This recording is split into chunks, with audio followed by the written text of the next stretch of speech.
Salut les gamers, salut les gameuses, salut les collectionneurs. Aujourd'hui, on va se retrouver pour parler de la PS1, une de mes consoles d'enfance forcément. Une de mes consoles favorites aussi parce que c'est là-dessus qu'il y a eu pas mal de pépites pour moi, qui m'ont fait découvrir le JV, qui m'ont fait me rendre amoureux du jeu vidéo. Et on va faire découvrir aujourd'hui 5 pépites qui, pour moi, n'ont pas eu la reconnaissance qu'ils méritaient. On va commencer tout doucement avec ce jeu, le Skull Monkeys. Je sais pas si vous le connaissez, c'est un jeu tout en pâte à modeler en fait, style un peu Wallace et Gromit. Il y a une patte artistique un peu chelou, je sais pas si vous allez le voir, la patte ici. Voilà, avec le reflet, c'est toujours sympathique. Et puis, c'est un jeu de plateforme aventure, sorti en 98, qui est un peu passé aux oubliettes, j'ai envie de dire, parce que la boîte, forcément, si on est gamin, la mamie, du coup, elle va pas t'acheter ça. C'est assez spécial, c'est toujours complètement barré. C'est assez difficile, il y a du challenge, c'est sûr, faut s'accrocher parfois. Il y a un défaut que la presse elle a utilisé dans les années quand il est sorti, quoi. C'était surtout que le fait qu'il n'y ait pas de sauvegarde. En gros, même si t'as une carte mémoire, t'as la meilleure carte mémoire du monde, il n'y avait pas de sauvegarde disponible pour ce jeu. C'était un système à l'ancienne avec les mots de passe. Et à l'époque, dès qu'on avait la PS1, il fallait obligatoirement que le jeu soit en 3D, que le jeu il y ait les nouveaux systèmes qui soient utilisés. C'est pareil quand il y a la DualShock qui est sortie. Si le jeu n'utilisait pas les joysticks, oh là là, c'était la fin du monde. Alors que, bon, pour moi, par exemple, sur PS1, si on n'a pas un jeu en 3D, c'est pas la mort. Regardez Rayman, c'est une tuerie.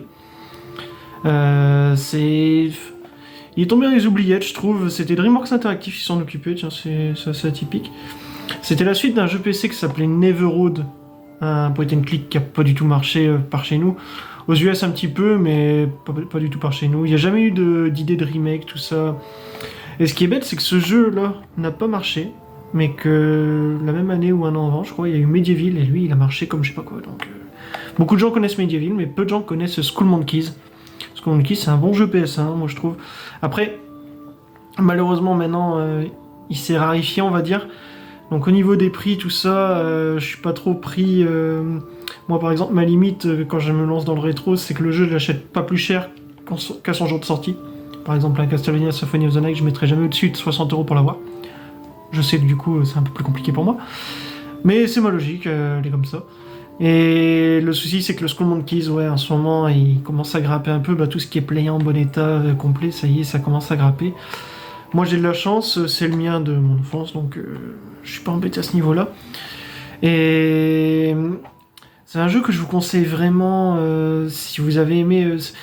Moi je le compare assez souvent à Oddworld. Voilà, si on mélange Oddworld et S4 Gym, un petit peu, je sais pas si vous voyez le délire. Oddworld pour la patte graphique et S4 Gym pour l'univers, le héros complètement barré, un peu qui fait des conneries. Mais ouais, c'est vraiment un jeu sympa à découvrir. Après, bon. J'encourage vraiment pas à faire ça parce que c'est illégal bien sûr. Mais l'émulation sera le mieux pour vous. Si vous voulez découvrir ce jeu à moindre frais, regardez, n'hésitez pas sur YouTube, il y a pas mal de gameplay, de choses comme ça. N'hésitez pas, franchement, c'est un bon jeu. Pour moi, c'est une de mes pépites d'enfance. C'est un jeu que je conseillerais tout le temps. Ensuite, en deuxième, j'avais proposé un jeu tiré d'un film. Ouais, alors quand c'est tiré d'un film, c'est une chance sur deux d'habitude. Il y a des jeux, je peux citer par exemple le Batman et Robin, adaptation de film sur PS1 qui laisse vraiment à désirer. Je vous envoie vers la vidéo du jour du grenier que vous avez sans doute déjà vu, qui galère bien sur le jeu. C'était un jeu pourri, on va dire. Ouais, il n'y a pas grand chose à sauver dans Batman et Robin. Mais alors celui-ci, La Momie, sur PS1, c'est vraiment un jeu que j'affectionne beaucoup parce que si vous avez jamais vu le film, après la vidéo bien sûr, finissez la vidéo, mais après la vidéo, courez voir le film, il doit être dispo sur n'importe quelle plateforme, Prime, Netflix, ou même trouvez-le si vous êtes comme moi, comme vous voyez derrière, si vous aimez bien les DVD, le support physique ou le Blu-ray, si vous souhaitez l'avoir dans les meilleures conditions. La Momie était mon Indiana Jones à moi, quand j'étais petit. C'est... voilà... mon père il regardait les Indiana Jones, moi c'était O'Connell. Je regardais La Momie, j'adorais ça. Ça se passe en Égypte, forcément. Le souci de ce jeu, c'est qu'il est sorti en 2000. En 2000, Tomb Raider 4 est sorti. Tomb Raider 4 qui se passe exclusivement en Égypte, qui est la référence du jeu d'aventure. Et le souci, c'est que niveau gameplay, c'est pas un Tomb Raider 4. C'est assez rigide, ça reste propre. Et il y a un côté plus horrifique que Tomb Raider. C'est aussi ça qui a fait peur aux gens à l'époque. Moi, quand j'étais petit, il m'effrayait ce jeu. Parce que, bon, il y a les musiques du film, forcément, quand il y a de l'action, on a la bonne musique du film. Mais il y a aussi les musiques lugubres. Quand on est dans une pyramide tout seul et qu'on est perdu, franchement, c'est assez troublant. Et il y a un petit côté Resident Evil, j'ose le dire. Un petit côté Resident Evil, franchement, qui... Ouais, vraiment angoissant par moment. Après, il est assez punitif. Franchement, pas mal d'allers-retours. C'est... Comment on peut dire ça? C'est aussi du Die and Retry, voilà. Mais il est très plaisant. Et puis, si vous avez aimé le film, franchement, l'adaptation, elle est faite pour vous. Et il y a la PS1 fait tourner des extraits du film dans une qualité qui est pas loin du Laserdisc. Voilà. Et franchement, juste pour ça, c'était déjà un exploit. Surtout en 2000. En 2000, la PS2 venait... Enfin, elle n'était même pas encore sortie, je crois. Elle est sortie en fin d'année 2000 chez nous. Et là, on était en début d'année 2000. Du coup, ouais... elle fait tourner ça. Et on a la bande-annonce de La Momie 2 à l'époque. C'était pour ça que j'avais saigné le jeu à l'époque. Parce que j'attendais La Momie 2 comme un fou. Vu que le 1 était super. Bon, il est un peu moins bien, mais il reste quand même très bien. Comparé au 3e. Et... Le jeu est vraiment très bon, il y a pas mal de niveaux, il est assez long d'ailleurs, hein. Franchement il est assez long. Et il faut vous accrocher surtout sur la fin elle est vraiment punitive. Ensuite, alors, en 3e, une spécialité, c'est un jeu... On le compare souvent à Soul River, mais pas pour rien, parce que c'est le même studio, c'est Crystal Dynamics, voilà. Il est sorti juste après Soul River. Du coup, forcément, il se faisait comparer. Pour moi, il est incomparable à Soul River, sauf au niveau du gameplay et du moteur. Voilà, c'est juste pour ça. Et franchement, c'est une pépite pour moi de l'enfance, mais j'ai une anecdote à vous raconter. C'est Akuji the Heartless. Alors, Akuji, c'est un... Comment on appelle ça? Un prêtre vaudou, voilà, c'est un prêtre vaudou qui est dans le royaume des morts parce qu'il s'est fait assassiner. Et après, il a essayé de voyager dans les enfers pour essayer de récupérer la vie et du coup se venger. Akuji, j'ai une anecdote spéciale pour ça, c'est qu'en fait, si vous voulez, là c'est pas celui que j'avais quand j'étais enfant, parce que quand j'étais enfant, j'avais un oncle qui s'intéressait vraiment à l'informatique, et du coup il me téléchargeait des jeux comme beaucoup sur PS1 forcément. Et je prenais pas du tout soin de mes jeux quand j'étais enfant, enfin des jeux téléchargés en tout cas. Et du coup, je lui réclamais à chaque fois des jeux que j'avais rayés et tout ça. Et j'ai été voir, j'ai dit tonton, tu peux pas me refaire Rayman? Je l'ai cassé, je rageais, hein, Rayman est très dur, tout le monde le sait. Et en fait, il m'a téléchargé Rayman et Akuji, qui me l'avait mis dans mes prochains jeux à faire, quoi. Mais lui, il regardait pas, quoi, il regardait aucune bande-annonce, rien. Il s'intéressait pas, il voyait nouveau jeu PS1, hop là, il le mettait, voilà. Du coup, moi, tout content, les jeux qu'il me donnait que je connaissais pas, je mettais pas forcément, j'attendais les magazines pour voir de quoi ça retournait quand même. Et en fait, je mets le jeu dans ma console, je dis ah trop bien, il m'a remis Rayman, je vais refaire Rayman. Et je lance le jeu, je tombe sur Akuji. Alors, j'avais 6 ans. Pour tous ceux qui ont fait Akuji, vous savez que j'en ai chié. J'étais effrayé du premier niveau. Premier niveau, il y a un moment, on est dans une sorte de petit bac d'eau, en gros, un petit bac d'eau, et il y a des sortes de Nazgûl qui nous attaquent, et j'étais terrorisé, j'ai lâché la manette à ce moment-là, bon, voilà, et rien que d'en parler, j'ai encore un petit peu les frissons quand même si j'ai fini le jeu depuis en étant adulte, tout ça. À l'époque, Akuji, c'était vraiment quelque chose de spécial, c'était un univers vraiment qu'on retrouvera plus. Ils vont plus faire des jeux comme ça, j'ai l'impression. Ils sont partis vraiment dans un délire réaliste, tout ça. Là, c'était vraiment, très gore, univers tortureux. Ouais, franchement. Et même la cinématique d'intro. Alors, on cite souvent la cinématique d'intro de Resident Evil parce que c'est avec des vrais acteurs, tout le bordel, tout ça. Avec les chiens qui font peur, je suis ok. Mais la cinématique d'intro d'Akuji, les gars. Ouais, on peut s'accrocher, hein. Le gars, il tranche des gars, son sang qui va sur le torse. Ouais, quand vous tuez des ennemis, vous avez le sang qui gicle sur votre corps, et vous voyez, bon, c'est pixelisé et tout ça, hein. Mais pour l'époque, ouais, j'étais là, en fait, je suis plein de sang, C'était assez gore. Je le conseille vraiment, mais si vous faites tester la PS1 à vos enfants, mettez un bon Rayman ou un Clonoa, mais faites pas chier avec Akuji, quoi. Akuji, vraiment, univers adulte. Où dis-toi, c'est des graphismes, mais le gamin, il va être torturé. Surtout niveau sonore, il y a quelque chose. On entend des battements de cœur très sombres tout le long du jeu, c'est vraiment spécial. Alors après, en quatrième, les gars, moi j'avais la PS1. J'avais mon voisin qui avait la N64. Voilà. Alors, vous allez découvrir au fur et à mesure des vidéos que tout ce qui est Nintendo, c'est pas trop ma cam. Je reconnais leurs valeurs, je reconnais leurs forces, je connais tout ça. Mais alors, mon Mario 64 à moi, c'était Toy Story 2. Mon Mario 64, c'était celui-là. Parce que, putain les gars, il y avait Toy Story. On avait la VHS, on l'a saignée. La VHS, elle était saignée tout le temps. Et franchement, quand ils ont sorti le jeu, on n'y croyait pas.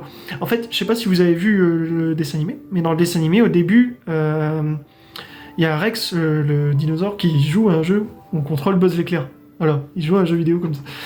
Et quand j'étais gosse, mais je me disais que c'était ce jeu-là, en fait. Vraiment. Je sais que c'est un peu débile, hein, maintenant, de dire ça, parce que, bon, on voit les graphismes, on voit tout le bordel.